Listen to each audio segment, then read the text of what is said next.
Wayne Madsen at the National Press Club in Washington, D.C., April 2013. Wayne Madsen is a Washington insider and publishes the WayneMadsen.com report.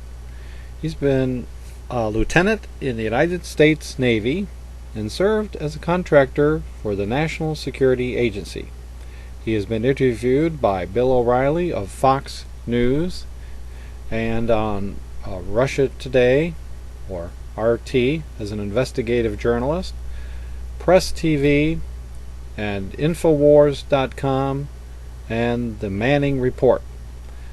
Wayne spoke about Philip Marshall, whose son Alex, age 17, daughter Michaela, age 14, were found killed by gunshots in their home in California on January 30th, 2013. Philip had been writing books about 9/11, The Big Bamboozle, and a book, Lakefront Airport, about the CIA bringing drugs, and he served as a pilot. So he's a whistleblower. Well, John Hurley of the National Press Club introduced Wayne Madsen. Relatively informal meeting. For those of you who haven't been here before, we have been holding these unconventional meetings for about 25 years. So be sure when you fill out that little thing on your table that you put your email on there. Oh yes, thank you. So I've just a few points of business. I always pass this red thing around if you want to make a donation to. This is a self-sustaining operation. This McLennan group is 100% self-sustaining, so we have a little money envelope and this form that you use. And if you have used the privilege today to have an old friend and colleague who is known for his intrepid reporting, and of course most of us know that have been around the media and the fourth estate, there are many, many subtleties to make sure that your intrepid inclinations are circumscribed. But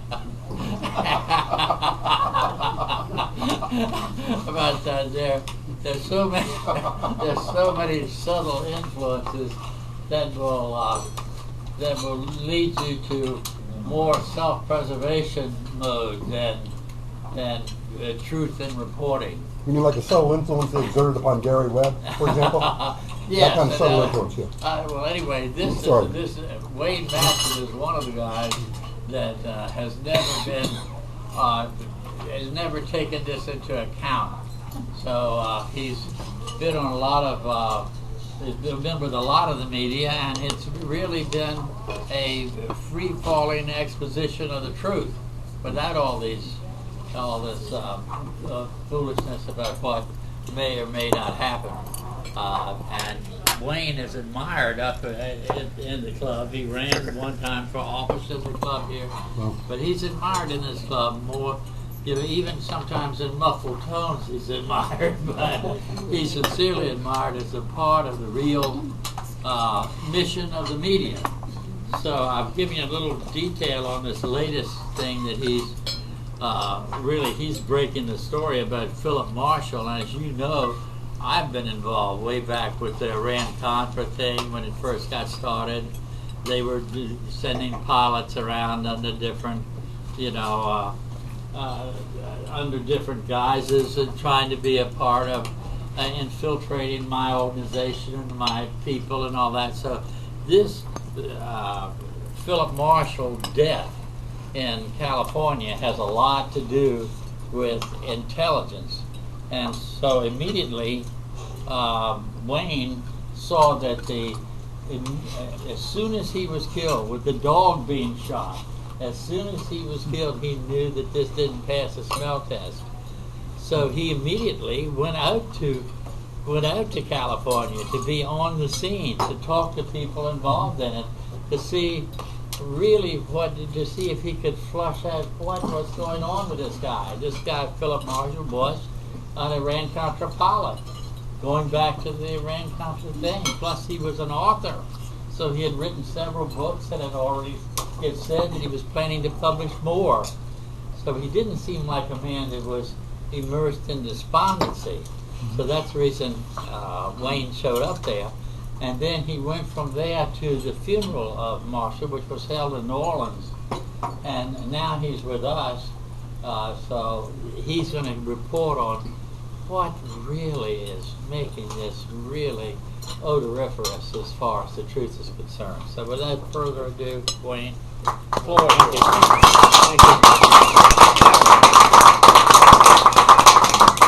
Thank you, John. Well, if you were reading the newspaper back in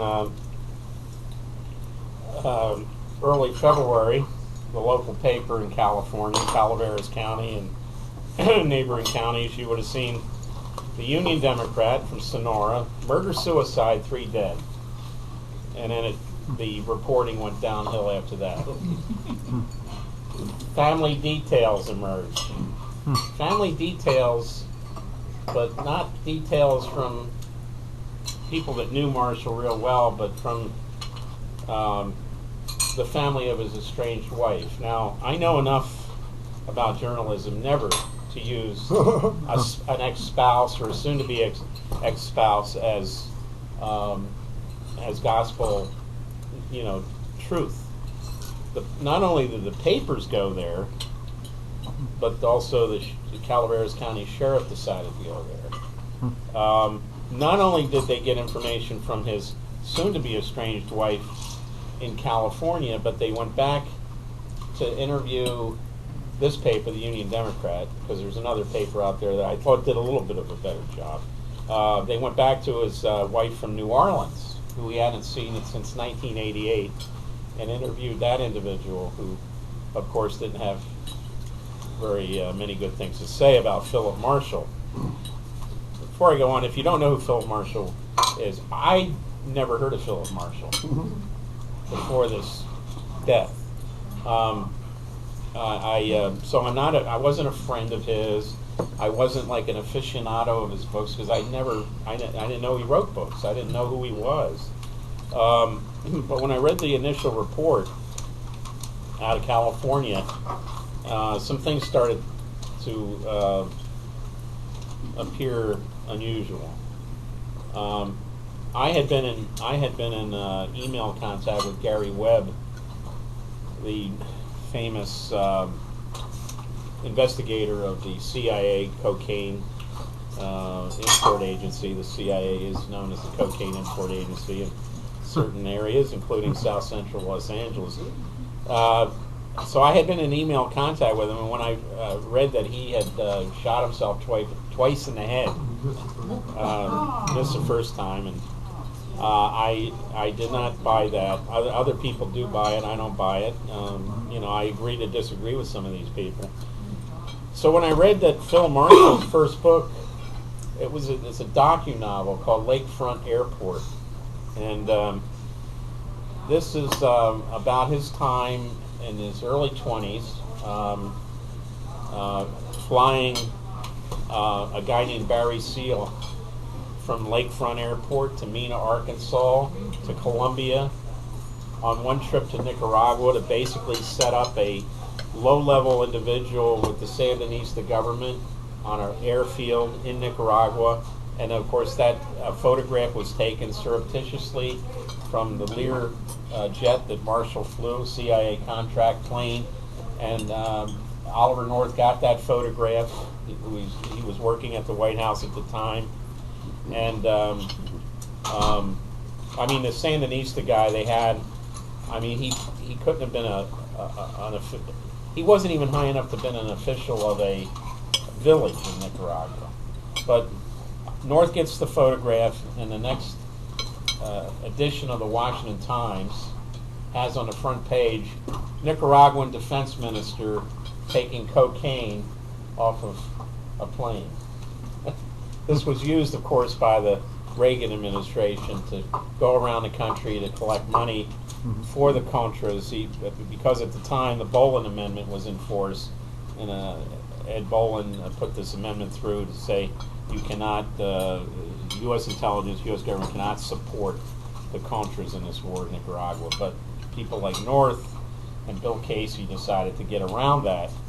Marshall was part of that operation. So when I realized this first book, although it's a novel, and it contains an interesting reference to a videotape from the early 80s, from an airfield in Fort Myers, Florida, where two individuals are seen at this airfield where this King Air plane has been loaded up with cocaine in 2-kilo packages. And two young men are seen taking a little piece of the action. They're both taking a 2-kilo package off the plane for their own personal use. One person was named George W. Bush and the other one was Jeb Bush. So Marshall has this information.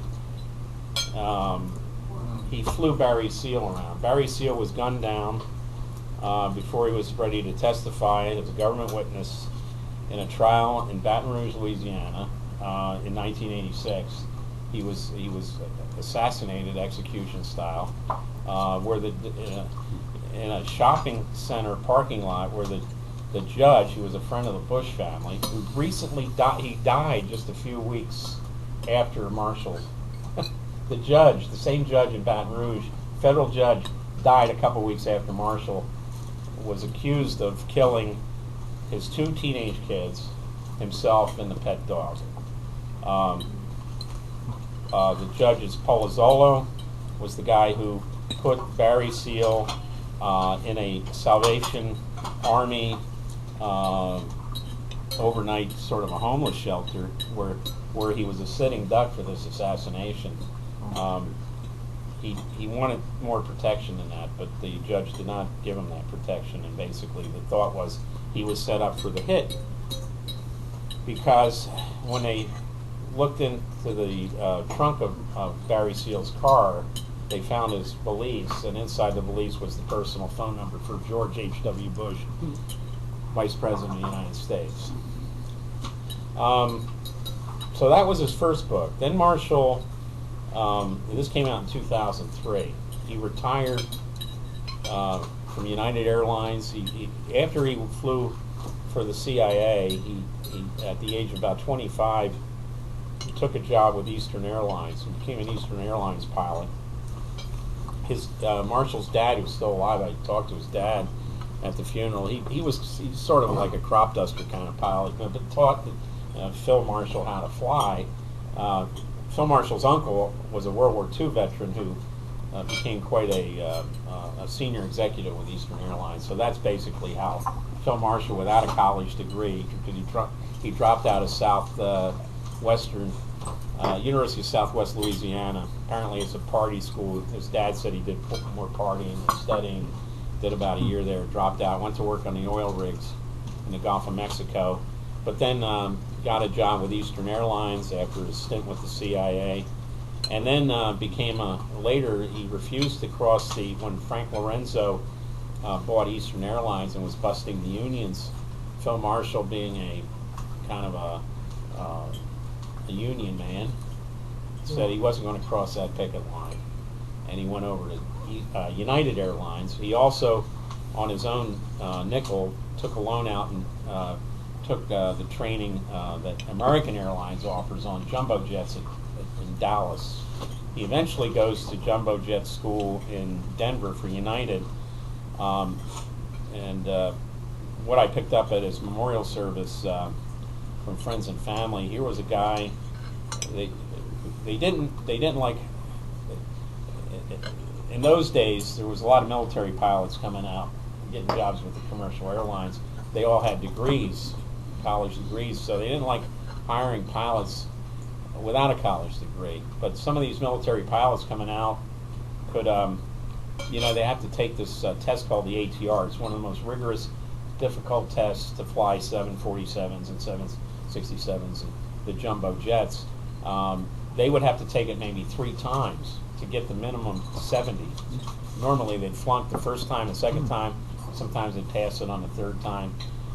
Phil Marshall took it the first time and scored a 91 And the vice president for training of United Airlines wrote a letter to Phil Marshall, copied to his dad, saying he was the most professional pilot he had ever encountered in his time at United Airlines. So that's the background. As a retired pilot, he retired in 2003. He retired to write this book. He moved from Santa Barbara up to a little town called Murphy's, which is up in the Sierra Nevada foothills, close to this California-Nevada line, south of Lake Tahoe, very close to Angels Camp. And those of you who remember Mark Twain and the frog jumping and Angels Camp, Mark Twain spent time there. He actually edited some newspapers out there. He worked as a reporter for a number of years in Lake Tahoe and also in Angels Camp. And I think he had some things to say about the inbred nature of the local population. And I would say that after I've been out there, I don't think things have changed much since the days of Mr. Clemens, Mark Twain, especially when we're talking about the sheriff, those people. So in 2003, he moves up there. He writes. He wrote 2 books about 9/11. The first one was False Flag, 9/11, How Bush, Cheney, and the Saudis Created the Post-9/11 World. And then last November, he came out with his third book, second on 9/11, called The Big Bamboozle, 9/11 and the War on Terror. Both, of course, questioned the official story. Marshall, of course, looked at things as a pilot. Now, he was somewhat affiliated with the Pilots for 9/11 Truth. I don't think he was a leader of it, but I know he sent out email. He said, I'm a coordinator, but this was a virtual organization, obviously, on the net. So, they didn't hold meetings as far as I know. But he did start to build up quite a reputation as the go-to guy when you wanted to talk about how this did not happen on 9/11. He's the guy who scored 91 on his test that even military pilots couldn't score. He was people who knew him said he was born to be a flyer, born to be a pilot. His ashes were scattered in Lake Pontchartrain. Sometime on the evening of January 30th this year, according to the sheriff, Phil Marshall took a 9mm Glock, which he had bought back in 2011 at a store, registered weapon. He told everybody in the town that was friends with him. He said, "Yeah, I have this gun. I have to always be careful because when I'm writing about." He was not a paranoid man, but he did express some fear for his safety. Mission for it.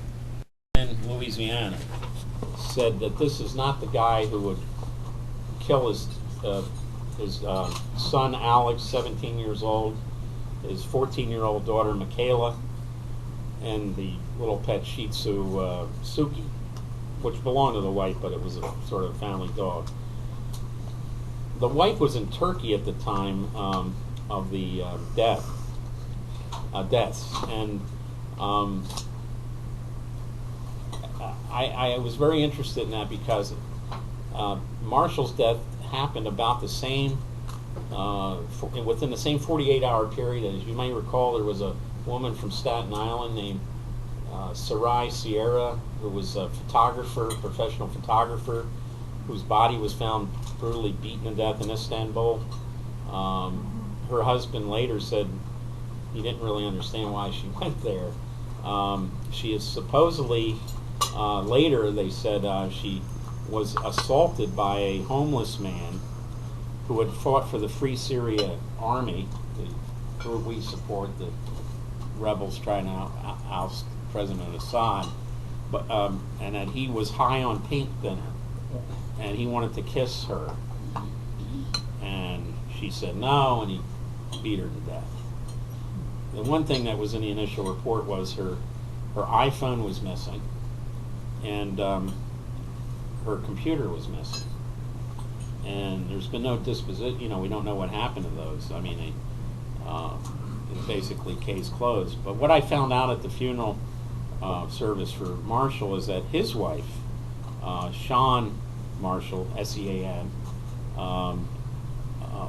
was in Istanbul the same time Sarai Sierra was there, and she lent her iPhone to some unknown person in Turkey the day before her kids and her soon-to-be ex-husband were shot to death in California. So I asked people out in Calaveras County, has the sheriff at least looked into the possibility that Marshall's wife and this woman from Staten Island couldn't have met up there, you know, because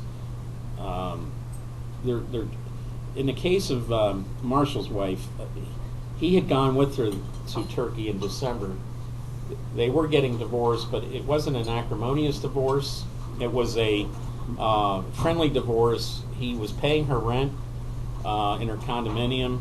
He wanted to, because she used to be a purchasing agent for Nordstrom department store, he wanted to set her up in a sort of an import business, importing tapestries from Turkey, soaps, and saffron to sell, obviously, in gift shops, boutiques, and there's many of them in the Sierra Nevada foothills. There's a lot of wineries there, so there's a lot of gift shops, a lot of tourist traffic. So he had done this for her. So the idea that later the sheriff said, you know, this was a very acrimonious divorce, and Marshall was manic, he was bipolar, he was, you know, given to rage. This is purely invented. Well, they said he was on medications too. They said it was in his A bloodstream. lot of people are on Yeah, no, I'm just saying. medication. I think if you gave the Gary Kuntz, the sheriff of Calaveras County, a blood test, you'd find that this guy probably has blood alcohol content far in excess of all three victims put together. Anyway, so the Union Democrat really has a field day. The Calaveras Enterprise, which is the local paper, I talked to the journalist Joel Metzger. You know, they're basically relying on the sheriff for all of their input, and they did a good job. I mean, you know, most of the information was coming from the sheriff. Now this is a 150-year-old newspaper, the Calaveras Enterprise. They actually covered the trail of Black Bart in the town of San Andreas, back when the stagecoaches were being robbed during the California Gold Rush days. The paper's still in business. It's nice to know that some papers have survived when so many are going out of business. But clearly the local paper doesn't have an investigative unit. They have one guy that covers the flower shows and murders, you know, like this. So he's, you know, that's the way it goes.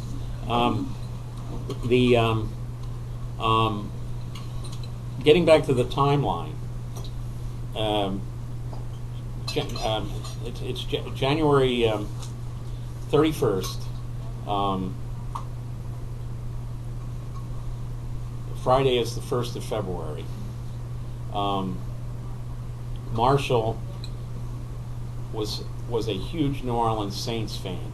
As a matter of fact, when they suspended Sean Payton, the New Orleans Saints coach, Marshall flew down to New Orleans, flew a plane with a banner saying "Free Sean Payton." He also hired other pilots to fly that same banner over other stadiums where the team was playing. Now he was known as a huge fan of the Saints, and he was telling everybody, even though the Saints weren't in the Super Bowl, where was the Super Bowl on Sunday, the 3rd of February? It was at the Superdome in New Orleans. He was not flying there for that, but he was obviously going to be having a get-together for that with the neighbors who knew he was a big Saints fan. At his place? Yeah. So he had a party planned for his place. Well, they said they said they found in the report they thought it was very important because they found a 12-pack of beer there and a bottle of whiskey. You know, so yeah, obviously, you know, it's a Saints, it's Super Bowl, it's in the Saints' home. home field, and so normally the schedule for Marshall was, if the wife were in the States and not in Turkey, the kids lived with her at the condominium that Marshall paid for in Angels Camp, which is near the Bret Harte High School where the kids went to school. It's on the bus line. Murphy's, on the other hand, where the house is way up the mountain and in a gated community. So they would stay with their mom during the week, and then weekend they'd go up and stay with the dad. So there wasn't this idea that there was a custody battle. Again, the sheriff says there was a custody battle. There was no custody battle. This was something worked out. And although there was going to be the first hearing for the divorce, this was, as I say, this was an amicable divorce. Marcia was actually trying to set the wife up in her own business. That's why he got her a ticket to fly to Turkey. I understand he was opposed to her going by herself, but he agreed to it anyway. He did go with her in December. So the idea that they were fighting, why would they go on a trip to Turkey all the way from San Francisco to Istanbul if they weren't getting along? That's a long flight even from Dulles over there. When was the Turkey visit? Sorry, December the 17th.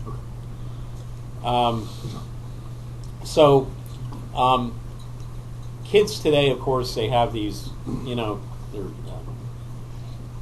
sending tweets to their friends in high school.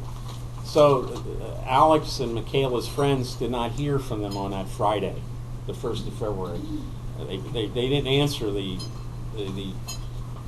text messages that were being sent by their friends at the high school. So they thought that was unusual. They didn't answer the phone.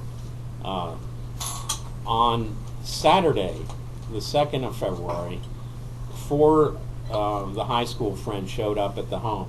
It's in a gated community called Forest Meadows. They looked in, there's a front door, and there's a pane glass window off to the right, and you can look down a long foyer to the living area. And immediately off to the right is the kitchen. And they noticed that there were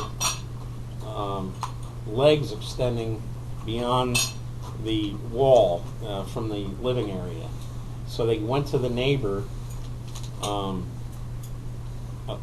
widow who knew Marshall very well, and they said, "Hey, there's somebody laying there."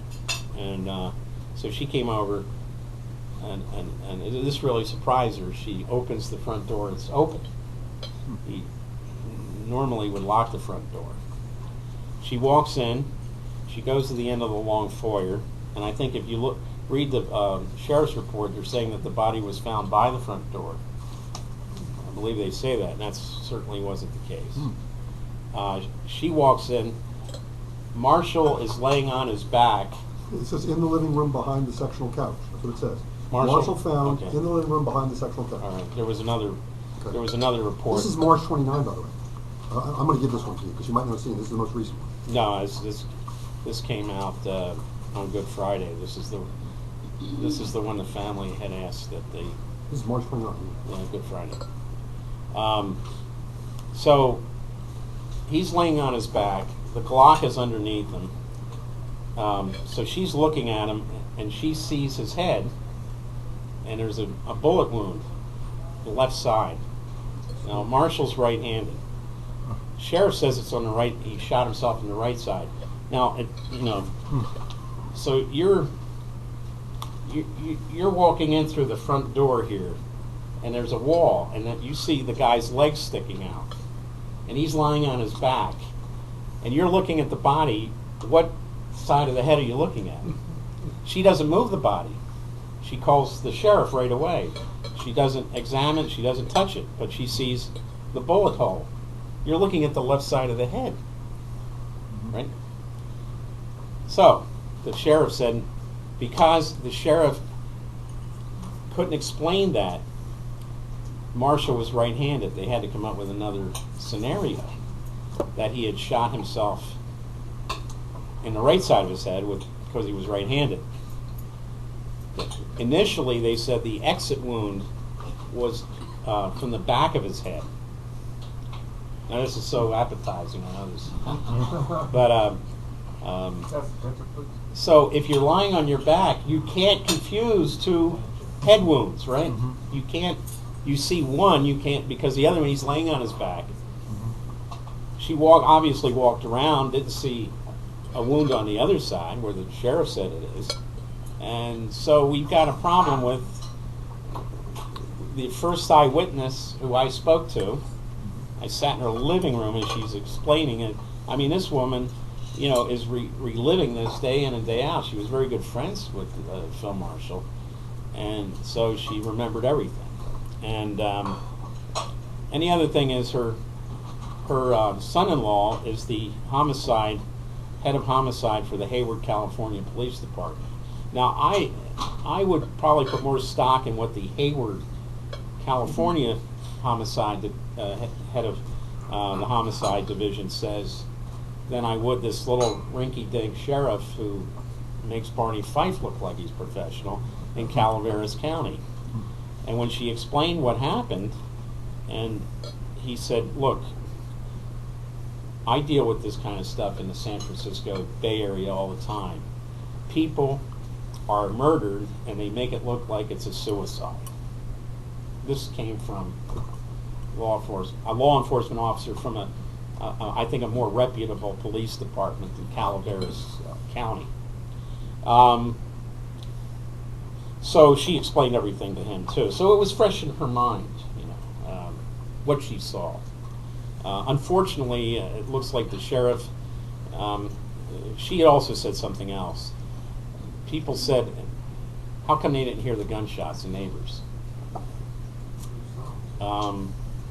And she said that. And then the sheriff said, because the homes are so far away from one another, you could fire these shots off and the neighbors wouldn't hear. Well, I gained access to this gated community, and I walked all around the Marshall residence. And from the next door neighbor's house, they're not only close to each other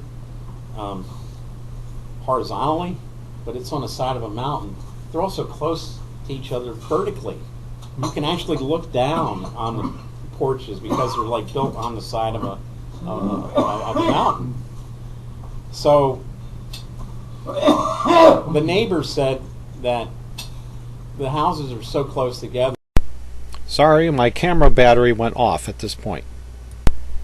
Demand a new investigation of 9/11 and the murder of Philip Marshall and his children.